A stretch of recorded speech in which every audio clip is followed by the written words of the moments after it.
Salut les coachs, salut à tous. Nous nous retrouvons dans cette vidéo pour parler de FMRTE 26. Oui, je sais, c'est pas l'écran de FMRTE 26, c'est l'écran de Football Manager 2026. Pour pouvoir travailler sur FMRTE 26, vous le savez maintenant, il faut une partie active de Football Manager en arrière-plan. On ne va pas rentrer dans le détail de FMRTE 26, des menus et des actions qu'on peut faire avec. On va aujourd'hui voir comment on peut customiser FMRTE 26. C'est une fonctionnalité de base de l'application qui est extraordinairement mal documentée et par conséquent peu connue et pas du tout utilisée. Vous me suivez et je vous explique comment ça marche. Charger une partie.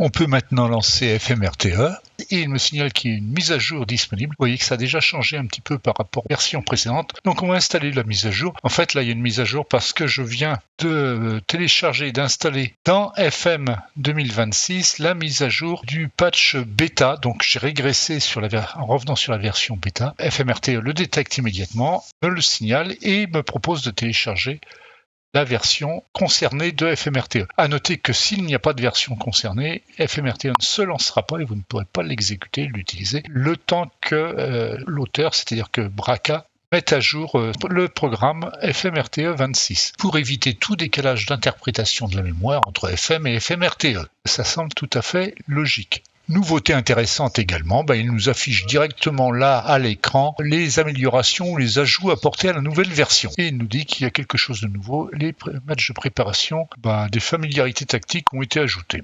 Très bien, ce n'était pas le cas dans la version FMRTE 24. C'est une bonne chose de nous proposer directement là ce qui a été modifié dans la version qui vient d'être mise à jour. On peut maintenant connecter FM et FMRTE en cliquant sur Charger. Customiser FMRTE 2026, je vous l'ai dit, c'est possible. La première customisation, c'est d'adapter votre largeur d'écran. Alors vous voyez que dans toutes les fenêtres que l'on va avoir, on est en positionnement relatif. Les colonnes vont s'agrandir, se réduire en fonction de la place que vous leur donnez. Si on prend par exemple l'équipe ici, voilà, regardez. Mais si je veux ici agrandir là, je le peux.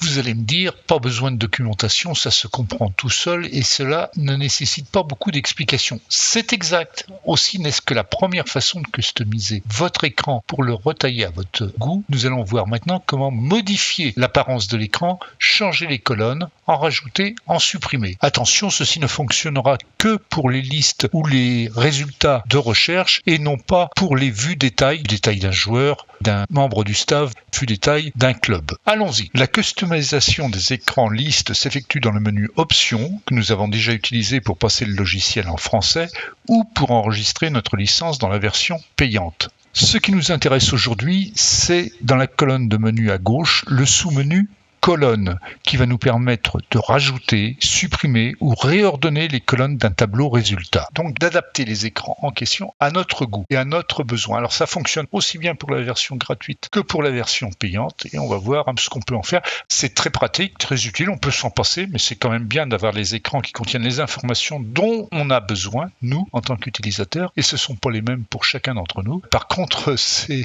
extrêmement mal expliqué, il n'y a aucune information en fait, et je vais maintenant démêler tout ça pour que vous puissiez vous y retrouver. Dans cet écran colonne, il est représenté sous forme de deux parties, surmonté d'une sorte de menu horizontal composé d'un libellé type de page et de deux listes, affichant actuellement l'une résultat de la recherche et l'autre joueur. La première liste, résultat de recherche, club, nation, gelée, retraite, futur transfert. La deuxième liste ici, joueur, club, etc.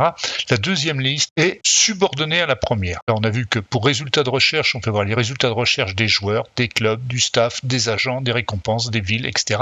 Si je passe ici sur la première liste sur club, nation, ma deuxième liste devient joueur, staff, club, staff, nation, proposition de transfert de club, clause relative aux joueurs. Pour geler, je n'ai plus ici que joueur ou staff. Et ici, pour retraite, là, je n'ai que retraite. Vous avez bien compris, la première liste représente les différents cas de listes que l'on sait traiter et la deuxième liste représente le cas précis dans lequel on est. Alors, on ne va pas tous les détailler, il y en a beaucoup trop de cas, vous avez vu. On va se contenter de commencer par exemple par résultat de la recherche joueur. Et on va modifier cet écran. C'est quoi cet écran? C'est le résultat de la recherche qui lui redonne des joueurs. Alors, on le trouve quand? On le trouve quand on fait par exemple des recherches avec filtre, mais on le retrouve aussi quand il s'agit d'afficher votre effectif. parce que votre effectif, c'est le résultat de la recherche joueur du club. Si vous avez compris ça, vous avez compris à peu près tout le principe. Alors, je vais charger quand même la version en cours. Alors c'est une version de test que j'ai lancée sur l'équipe de Concarneau. On va essayer de modifier cet écran qui est là, l'écran de l'effectif de l'équipe première. Et ça c'est l'écran standard avec toutes les informations qu'on a. De base, le numéro du joueur, l'information courante sur son cas, alors blessure, mécontent, retraite, etc., etc. Le nom, prénom, la position du joueur sur le terrain, la nationalité, le niveau actuel, donc le CA, le potentiel, le PA, son âge à l'instant T, le prix auquel on pourrait le vendre, et ensuite on a ici la réputation actuelle qui va de 1 à 9 999. Alors nous on va adapter cet affichage à nos besoins. Moi j'ai pas besoin tellement de la nationalité, ça m'intéresse pas tellement, ça me permet d'obtenir davantage de place parce que vous voyez que c'est quand même assez grand. L'écran s'adapte à l'information qu'il y a de disponible, donc on va voir comment ça se passe. Donc on revient ici dans Options,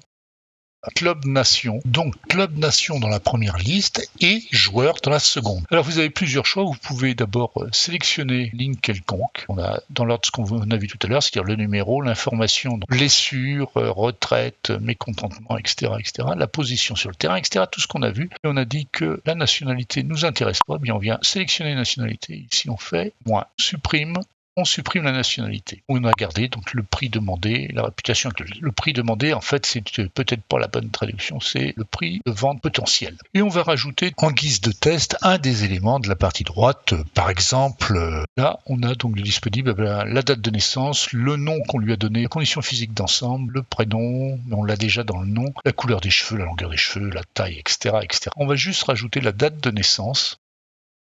Voilà, donc elle est passée automatiquement ici en dernière position. Alors maintenant je la resélectionne et je vais la remonter avec l'aide des flèches haut et bas. Et ben voilà, juste après le nom, ça me semble cohérent. Une fois qu'on est content de ce qu'on a fait, eh bien on sauvegarde l'information, c'est fait. Si on revient sur Concarneau ici, on voit que ça n'a rien changé, ben on rafraîchit la fenêtre, toujours rien de changé. Pas de panique, c'est normal. Et ici on fait charger, on réaffiche notre effectif Concarneau. Équipe, et voilà, maintenant on a la date de naissance. Alors à noter que là, bien sûr, vous pouvez l'adapter. Si vous trouvez que la colonne là est trop large, voilà, potentiel, ben voilà aussi. Ça nous libère plein de place là pour mettre autre chose. Bon. Vous avez compris le principe, c'est extrêmement simple. Faut pas oublier après de faire charger. Alors on revient dans Options ici. Le jeu consiste pour les colonnes à trouver à quoi correspondent toutes les autres fenêtres là et trouver les vues que l'on obtient en reliant la liste 1 avec la liste 2. Deuxième petit exemple, résultat de la recherche, résultat de recherche club. On va chercher des clubs dont le nom contient par exemple PAR. On va trouver tous les clubs parisiens. Donc, il y en a des caisses. Voilà, on a tous ces noms-là. Donc là, on a nom, réputation, l'entraîneur actuel, la nation, l'équilibre. Si je reviens dans Options ici, voilà, vous voyez qu'on a ça. On va peut-être rajouter pour ces clubs en question, n'importe quoi. Tiens, allez, on va rajouter mécène et prix moyen d'un ticket. On les a tous les deux ici, on va les laisser tels quels. Donc on fait enregistrer, sauvegarde des données, on recharge la partie. Voilà, alors il faut relancer la liste maintenant, rechercher avec filtre, les clubs, ça a gardé nos informations, donc tout va bien, on fait OK, voilà on les a là, et puis voilà, maintenant on a, est-ce qu'il y a un mécène? Oui, back-end, front-end, underwriter, je ne sais pas trop ce que ça veut dire, known c'est aucun, et prix moyen d'un ticket, voilà, 0,3473, etc., etc. Donc vous avez compris le principe, ça fonctionne très très bien. La difficulté, c'est de trouver ce qu'il faut activer comme paramètre.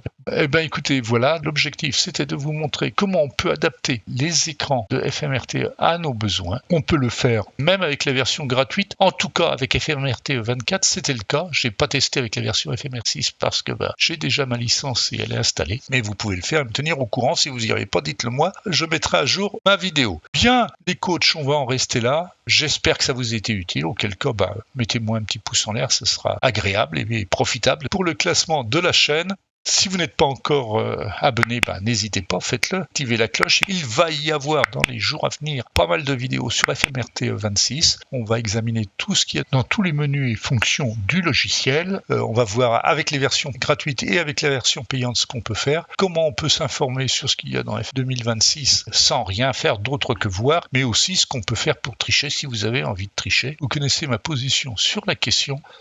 Voilà, vous savez quoi? Je vous quitte là. Je vous souhaite à tous de bonnes parties avec Football Manager 2026. Le jeu semble vouloir commencer à évoluer. Allez, salut les coachs.